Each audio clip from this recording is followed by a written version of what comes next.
What's up guys, I hope you're all well. Welcome back to yet another video on the channel. So, Thorpe Park is one of my all-time favourite theme parks in the world, really. I've loved it ever since I was a wee lad, and it was basically the theme park that got me into being an enthusiast. So it means a lot to me personally as my home park. So yeah, in today's video I just kind of wanted to talk a little bit about what is going to happen to Thorpe Park within the future, because there's a lot of stuff that's kind of up in the air at the moment, and we've had a lot of things happen over the last year or so that kind of points towards maybe certain things going right, certain things going wrong. So I thought in today's video I'd kind of go over a couple of kind of big points that I think are going to affect Thorpe Park's future. Some of the examples I'm going to go over, of course, is Rumba Rapids. That's kind of one of the bigger ones that we've had over the last year. Of course, that was announced to be not operational for the foreseeable future, pretty much permanently at the beginning of this season. And then of course we have Universal Great Britain or Universal UK, whichever one you want to use.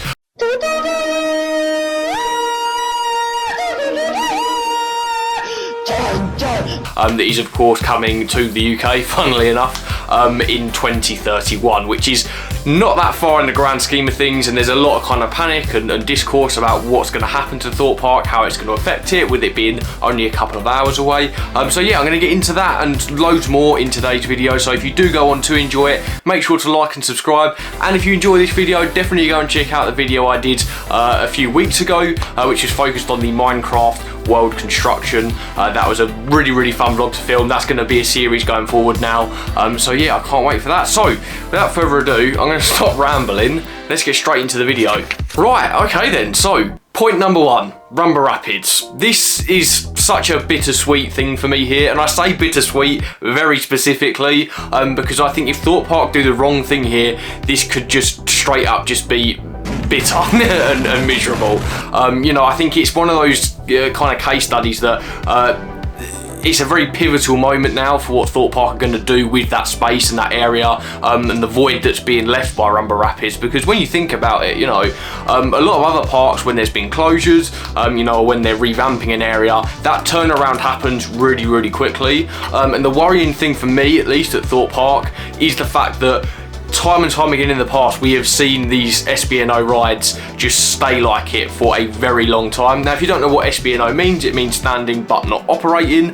So this is things like Log Asleep. That was SBNO for a very large amount of years before Hyperia was fully greenlit and obviously started construction.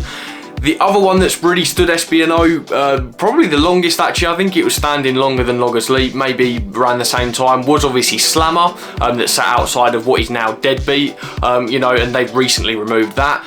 So whilst the SBNO kind of rides that were here previously have been like either removed or, you know, have had work on the sites that they used to exist on, it still took them ages to get there. And this is what's really worrying me about Rumba Rapids, because, you know, ultimately I get that Thorpe Park, you know, made the decision mainly because it costs a lot to run water rides, you know, and I don't blame them for that. I think, you know, Rumba Rapids definitely wasn't the best water ride within the UK, and definitely not even the best water ride at Thorpe Park. So, you know, I understand that, you know, I fully support them kind of taking that area in another direction, sorry. But I just don't know whether they're actually going to do anything with it, and I think that's the really worrying thing at the moment. Obviously you look at areas across some other parks within the UK that are having developments recently. Of course, Portland's Park being the massive one with Valgard, that looks absolutely incredible. I'm hopefully going to head up in a few weeks to film a vlog up there, because it just looks, yeah, jaw-dropping. That's why he's the GOAT! They've really outdone themselves with that entire area, and yeah, that is going to be my first time at Portland Park just overall as well, so I'm really excited about that. But getting back on topic, I think, you know, seeing what they did with that area, you know, integrating some of the older rides, but also turning what was kind of a pretty empty space into what I would argue, at least from the videos I've seen, you know, is one of the most immersive areas we've seen at a theme park within the UK. I think that's an absolute, you know, triumph. I think this is something that Merlin in general need to really take note of, because Portland's, I wouldn't say isn't like, you know, they've not got the financial backing, quote unquote, that Merlin has. You know, they haven't got, you know, infinite amounts of money. But I kind of hearken this a little bit, if I do go on a little bit of a tangent, to kind of indie filmmaking, right? You know, you have like a really big budget studio. You know, a lot of times they'll just throw money at the wall hoping something works. Whereas a lot of indie filmmakers have to find creative ways around the budget limitations. And I think that also carries over to theme parks as well. When you think about some of these, you know, still popular theme parks, like this isn't a dig at Portland's Park or anything, like I'm not attacking Portland's, but obviously they haven't got a massive megacorp, you know, fully funding everything they do. And I think that's led to a really, really creative environment where they've used the money they do have in really, really effective ways, because they have to make every cent count. And I think that is something that Merlin could really learn from, you know, and I think, you know, we need more original areas. And that's kind of the other, you know, point here.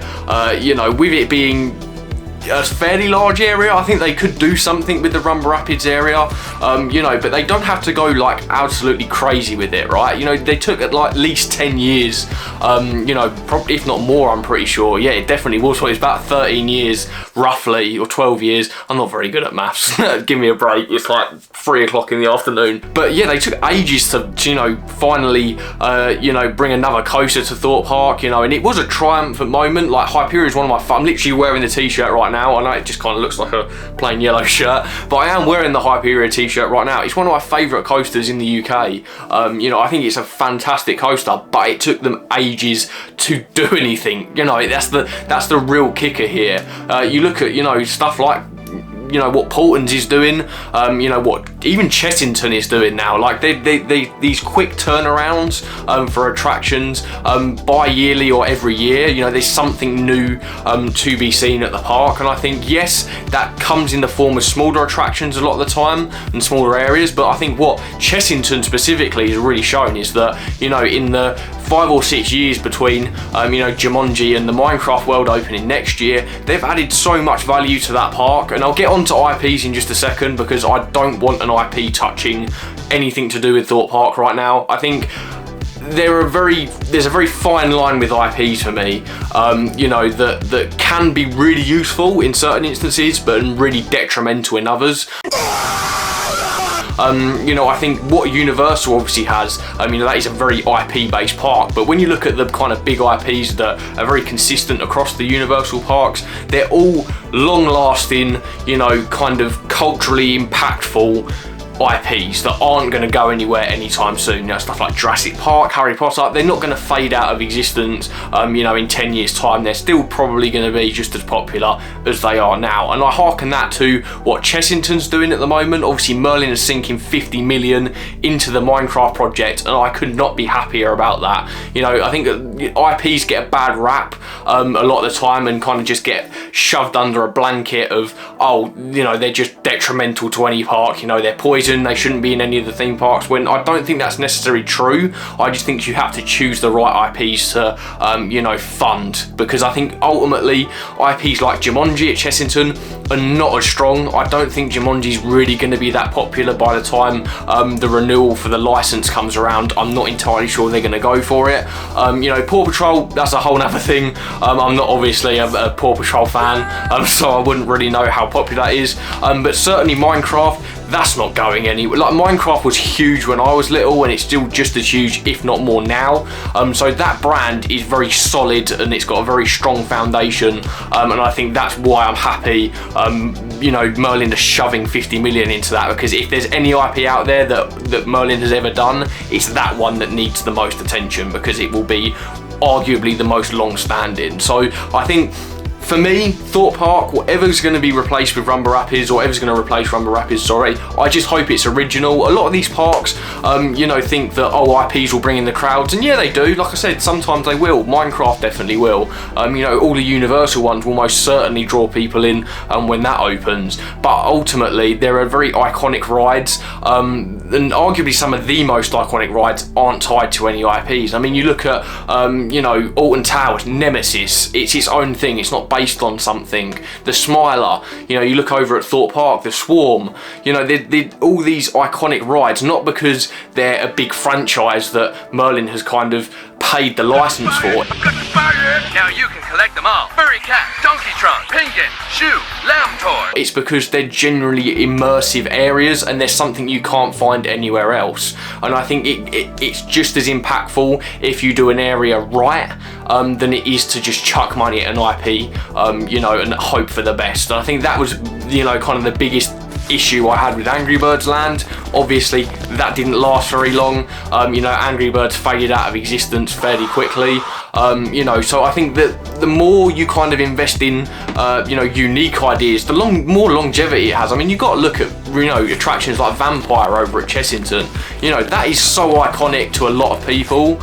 You know, and yeah, it's not the biggest or grandest ride, but it's got such a you know, impact on people outside of just, oh, it's that thing I watch on TV. You know, it's more of an experience. Like, I think Valgard is such a good example because that is exactly what that's doing. You know, Drakon and Raven, obviously I know Raven was a retheme of a previous ride, but you know, both of those attractions are going to be insanely popular and very memorable, not because they're an IP, but because it's just so immersive in that area and it's so memorable that it really carves its own kind of path through the kind of popularity that these parks crave. You know, it's something that, you know, you can't just manufacture with an IP, and you've got to take into account IPs cost money. So, you know, that money you're going to throw at an IP, if it's not a very strong one and you're doing it just for the sake of it, instead of chucking that money at it and licensing it every so often, chuck that money into just making something unique and different. And I think, you know, that is really going to be their strength and a lot of the park strengths, you know, across the UK. And that kind of brings me really nicely into the Universal stuff. Obviously a lot of people are panicking, saying this is going to be the death of Thorpe Park. I don't think it will, if they play their cards right here. I think, like I said with the Valgard stuff, you need to kind of have this original draw, right? Because if people are going to a theme park for IPs or for, you know, that kind of movie experience, they're going to go to Universal. They're not going to think twice about that. If they're going to spend their money, even if it's a bit more, they're going to go straight to Universal. And that's obviously not a bad thing at all. Universal's great. I'm going to do the same, and so are a lot of other people. But that's where the original kind of unique attractions really come into their own, because you won't ever get a Nemesis at a Universal, you know, park. You won't ever get, you know, an X Sector or a Swarm Island. Like, they're very unique to those parks, and they're the kind of flagship attractions at the parks that will draw people in because, oh, we've never seen that before. You know, there's that kind of extra layer of intrigue there because it's something people have no idea about, you know. And I liken that to you know, just every park around the world. I mean, you look at, you know, a lot of the European parks, Portaventura, you know, Europa Park, a lot of these parks don't have IPs. I mean, don't get me wrong, they have a couple sprinkled in there, but it's not their kind of main game plan because it's ultimately not what intrigues people. You know, you look at a TV advert for a Paw Patrol ride, you know exactly what that's going to be. It's a Paw Patrol ride, there's no intrigue there, but you see an advert for Nemesis, right? Oh, what's that? That looks really creepy. I wonder what that is. Oh, this looks really interesting. We've got to go check it out. That's the type of intrigue that these parks really need to harness, because it will set them apart from Universal, like, by a massive country mile.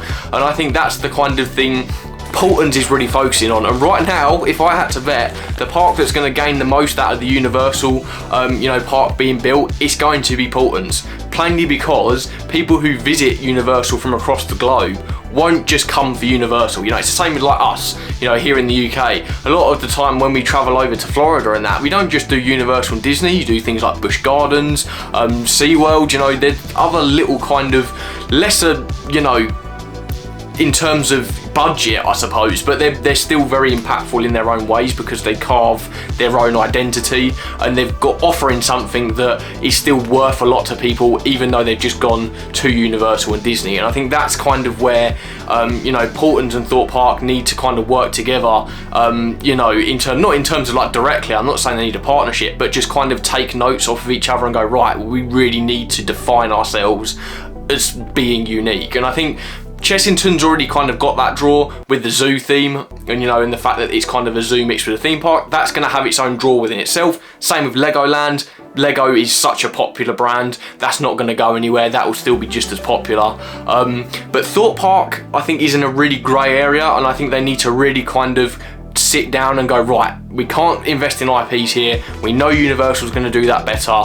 We need to truly make something that's intriguing and new and different that people haven't really seen before. And I think the sooner Thorpe Park realises this, the easier that transition will become, because I think it could be really profitable for Thorpe Park having a Universal park so close, because it's bringing people from all over.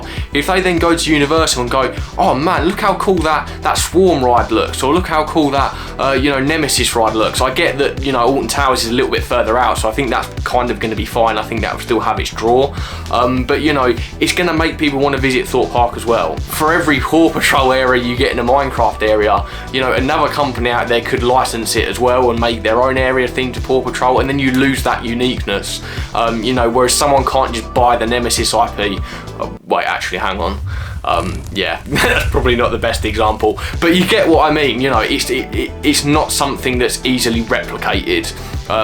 If you truly make something original, it makes your park feel special, and I think that's really what we're missing from Thorpe Park right now. They used to be great at it, and I just love to see that kind of intrigue and wonder come back to Thorpe Park. I still remember watching the Swarm advert for the first time and being blown away. Whoa, what? Like flying aliens, like picking people up, and like this looks awesome. And with it being the UK's first wing coaster as well, that really helped to draw a lot of people in and go, that looks fun as hell. Let's go and experience it. And that is what we're missing. I know it's easier said than done, but yeah, I kind of just wanted to get it off my chest, because I just hope that we get more of it in the future. And I think at the very least we've got Portons doing an absolutely smashing job at that, and I don't think Thorpe Park's going anywhere. Even if they make some really bad decisions here, and do just go balls to the walls with the IPs, and then just end up kind of trying to compete with Universal directly and failing miserably because they just won't be able to keep up on the IP side. Either way, I don't think Thorpe Park's going anywhere. Whether it gets bought out by another company, I mean, there's rumours and talk about Alton Towers getting bought out. It's in a really dire situation at the moment over at Merlin. And especially with the cuts to the entertainment team last year, it's just sad to see these parks kind of slowly start to slow down, and I just really desperately want them to do something fun again. Yeah, I'm really looking forward to seeing what Thorpe Park do, obviously, and yeah, I'm going to start rambling on now because I could literally talk for hours about this, but yeah, I'm hoping that you guys feel very similar to me. But let me know down in the comments, what do you think is the best course of action for Thorpe Park? What I said could be a load of trash, like, I don't know. Whatever you guys think is the right decision, let me know down in the comments. I'd love to read and interact with you guys down there about what you think should happen to Thorpe Park, because I think it's a very hot discussion right now. There's a lot of things floating around, especially like I said with Portons just opening Valgard. It's kind of putting Thorpe Park to shame in a lot of ways.